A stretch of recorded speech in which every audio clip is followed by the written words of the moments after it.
Si gioca in 11 usando mani e piedi in un misto tra calcio e rugby. Stiamo parlando del football gaelico, disciplina sportiva irlandese sbarcata in Italia pochi anni fa.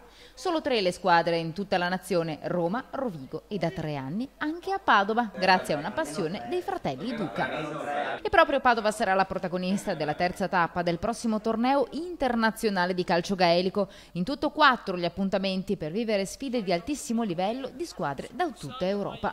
Quello di Padova si terrà il 13 giugno agli impianti sportivi di Selvazzano Dentro. Questo di Padova è il nostro 12° appuntamento internazionale e siamo orgogliosi di dire che siamo la squadra sempre presente, non abbiamo mai saltato un torneo. Padova dunque pronta a ospitare il torneo e perché no anche a vincerlo, forte di una formazione che in soli pochi anni ha saputo fare squadra. Noi abbiamo una squadra maschile e siamo circa 20-25 persone adesso. Diciamo che nell'orbita della squadra in 3 anni abbiamo toccato siamo arrivati alla 50ina di membri. Alcuni si sono anche trasferiti, per cui adesso non...